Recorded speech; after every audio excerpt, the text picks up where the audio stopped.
thank you very much for your very comprehensive presentations there. Sustainability is obviously the word of the day, at least in this session, and a lot goes into that. We have a couple of questions here, and they're not to anyone specifically, so I'm going to leave it quite open to see who of you, or if all of you would like to respond to each one as I read them out. There's an interesting one here, and let's get right to the point. What could be the impact of VAT on the GCC petrochemical sector? We know that VAT is coming in to the UAE next year. It's still uncertain as to how it might impact different industries. Obviously, that's the plan also in Saudi Arabia. So without knowing the micro facts, if you like, about it, but is that beginning to play a part in the industry here, do you think, in the region? It's obviously applicable already elsewhere in the world. So how will the players here prepare for that? Shall I go to you, Mr. Chapman? Well, first? you can do, yeah. I thought you were going to hit me with a sustainability question for a yes, moment. I will. I think, look, I think taxation, government policies, government regulations change all over the world. And we've seen it come and go in all regions. We see import duties change. We see taxation policies change. If you're a global industry player, you have to accommodate those potential scenarios when you put your business model together. Ultimately, it's the same. You have to have a cost-competitive position to compete in a global market. And you have to just accept that there are going to be policies from governments around the world that are going to change, and they're not always going to be stable. They're going to change from year to year, from decade to decade. And I think you have to accept that as part of the potential business scenarios when you're putting your plans together. Okay, Mr. Patel, just a comment on that? Well, I tend to agree. I think cost position at the end of the day is important, and tax is part of cost. So it's, what's the total cost to operate wherever you are, and tax, as we know from our home country as well, is a moving, shifting ground. So it's one aspect of the consideration when you go invest. Okay, I suppose that's a continuous uncertainty, because the taxes, whether they're in place or not, will change and adapt. Dr. Steilemann? Fully agree, and for us as an industry player, we do currently not have that much exposure in terms of having assets here on the ground. That's why the VAT topic for us is more a topic that we are already facing in other regions. It's not unfamiliar, and other than that, I fully agree with what two gentlemen have said before. Maybe just one additional point, if I can. Yeah. I think, in the chemical industry today, we all compete in a global market. I mean, I think when we all joined the chemical industry, if you were producing chemicals in Europe, you were serving the European market. Producing chemicals in America, you were serving the American market. And actually, the Gulf region changed that model completely.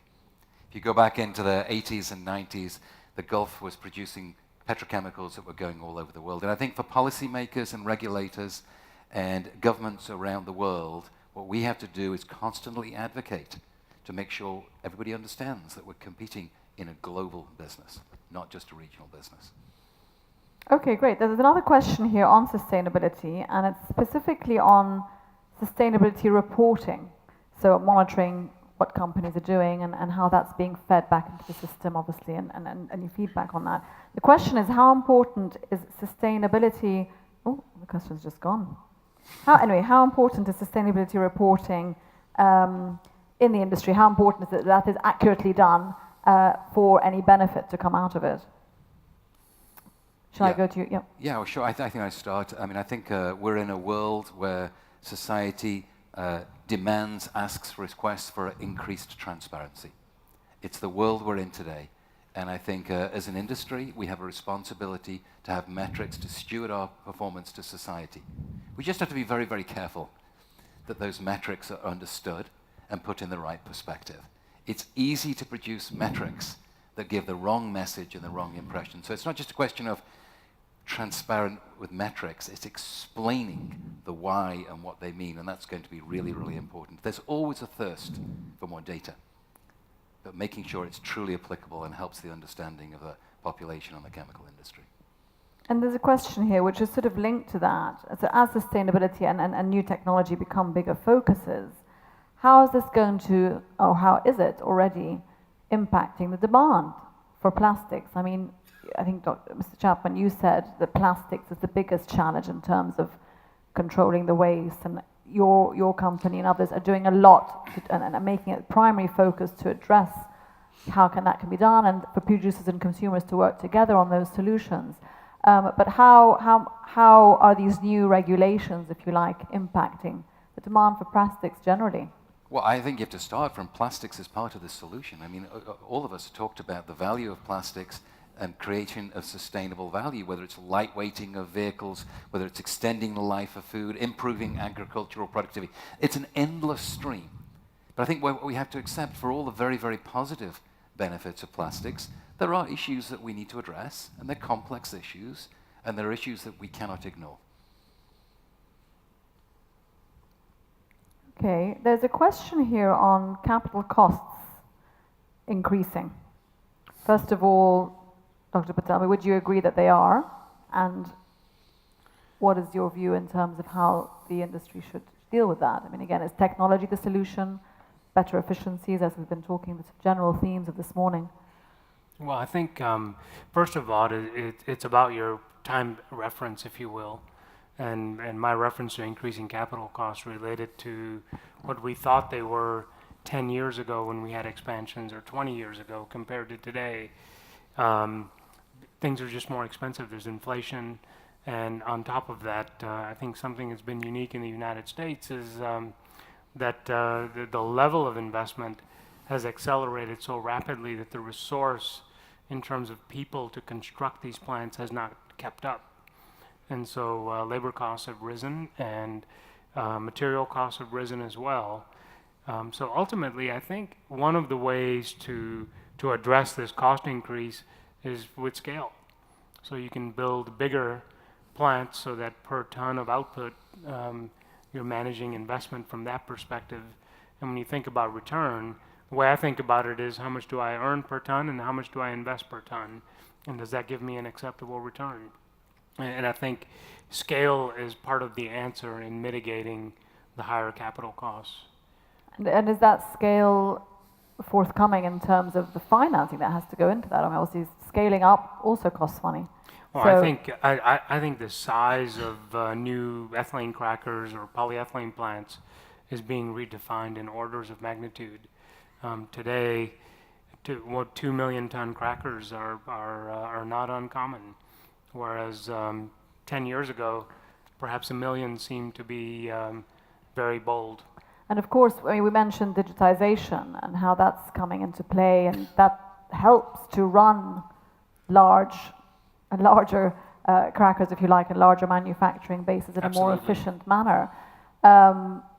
Is digitization and artificial intelligence and those sort of tools that are beginning to be applied to refineries and other manufacturing centers, do you feel that that's sort of been understood and accepted as the 4D new technology that everybody has to adopt, or are players still taking their time with it? You know, speaking for us as a company, I think we're still thinking more incrementally. We need to be thinking more boldly about digitization, and perhaps that's the reflection of the industry that we're in. And as Markus mentioned, the more traditional definitions are about predicting unreliability and those sorts of things. But frankly, that's been around for quite a long time, and it's really thinking about patterns that already exist that we don't see because we've been in this industry too long, and we have myopia in a way.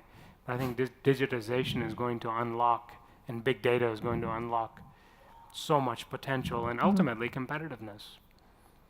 I'd like to ask you all about the circular, I mean, again, back to the sustainability topic, but the idea of the circular economy and how that's obviously being taken on board across different sectors, and seems to obviously make a lot of sense. But how far has the chemicals sector got with that in terms of really cooperating with other sectors where your waste or your products can feed into others, and vice versa? And this, on the same point, crossover technologies as well. How much is the sector open to look at technologies being used in the automotive industry or elsewhere, and perhaps adapting them to the chemical sector? Is that something too avant-garde, or is it being looked at? I think, you know, my impression is that it's gaining more momentum, more interest. I mentioned our cooperation with a French company called Suez, where they will gather specific clean waste, and we'll bring that back. We'll repelletize essentially, and it'll become raw material again to make the same product that would have ended up in the landfill.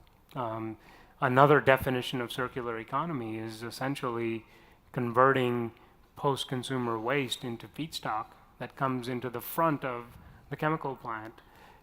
There are technologies that are being developed in that area, and you know, I think 10 years from now, maybe sooner, those things will become more mainstream. But I think this issue of waste in our oceans and the negative sort of impression it gives in our industry, we should not underestimate the impact of that on demand in the future. While there are all these megatrends that favor demand growth, I don't think we can set aside the environmental concerns. I think we need to own those and do something about them.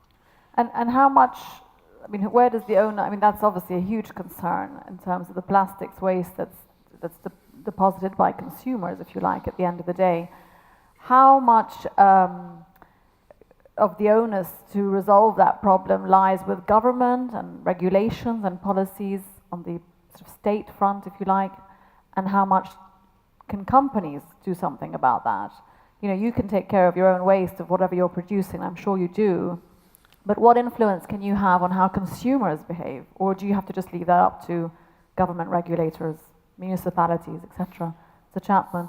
Yeah, well, I think, first of all, as an industry, you can't leave it up to anybody. You know, we have to accept we're part of the solution, but we can't solve these things on our own. As I mentioned earlier on, it takes collaboration across the whole value chain. It takes collaboration with NGOs and with governments and with policymakers and with society's behaviors. You know, there's no easy solution to this. And I think anybody who thinks there's an easy solution probably underestimates the magnitude of the challenge, but also the opportunity. And so, you know, we strongly believe that nobody has the answers. We need to collaborate across the full value chain, and not just the value chain in any one region, across all regions of the world. What I hear and what I sense is great enthusiasm. It doesn't matter which country, it doesn't matter which region, to get hold of this problem. I think as an industry we want to be part of it. I see the brand owners, the retailers, I hear governments, I hear NGOs. There's a lot of desire to get hold of this problem. So I have no doubt that we'll solve this, but it's going to take great collaboration across the value chain. And what's the tool to do that more effectively? I mean, you know, I know we're talking about now big geographies and then cross borders, but what's missing that isn't being done today that you identify could have a more effective, cooperative? Well, I think if you could just put your finger on one point, we'd have probably done it by now. I think it's a complex problem. And I think, you know, the question is industry up for the challenge? I really believe we are. I think it's like sustainability in general. It just makes good business sense. And I don't think you need to complicate it any more than that. What it will take is effort and collaboration. But as I say, I sense the willingness around the world to solve this problem because, you know, again, we have to be very, very careful as an industry. There are so many sustainability benefits of plastics in the world. We just have to address part of the issues that come with plastics, which is the waste and how society treats the end product. Are there any, I mean, you know, we have the whole carbon footprint mechanics, which are in play already in terms of carbon emissions and carbon taxes, and to various degrees across the globe being traded, being implemented. What about the idea of having a plastics emissions footprint tax or penalty, not necessarily for industry, but across the board? I mean, is that worth considering? Would that be effective, or is prevention a better strategy? Prevention of waste, prevention of disposal.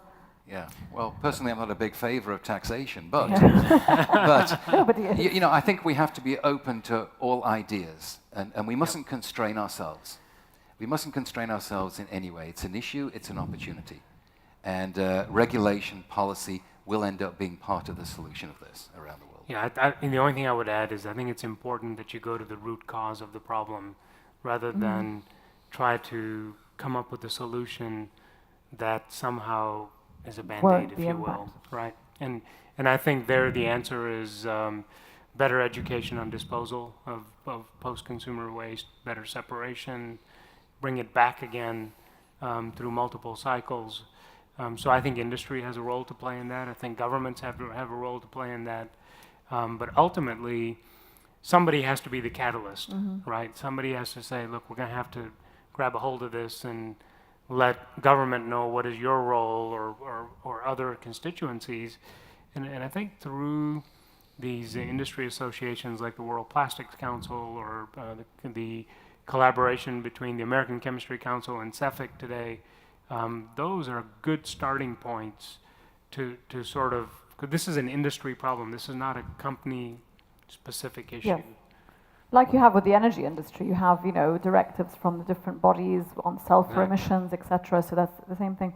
I think we have time for one more question, perhaps one or two here. Dr. Steilemann, if I could ask you to start by commenting on this one. It's to do with additional volumes coming into the market and whether that is causing or could cause any transport capacity constraints. Do you witness that at all? Is there any issue with the logistics of moving products around from market to market, or in any particular segments of the sector? We have recently not experienced that due to capacity constraints. I don't know what my colleagues from the other corporations think about that. We have not particularly seen that. What we have observed that, for example, due to quite heavy natural disasters, take Harvey in the United States, we have had disruptions, but that were not linked to capacity, but just to the disastrous nature of what we have seen.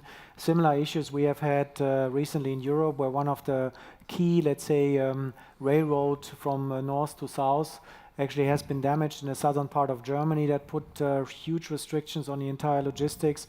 And we also have seen that recently in China, for example, the transportation of chemicals that are considered to be hazardous has been significantly further being subject to scrutiny and, let's say, enforcement of environment standards by the Chinese government here, rightfully so.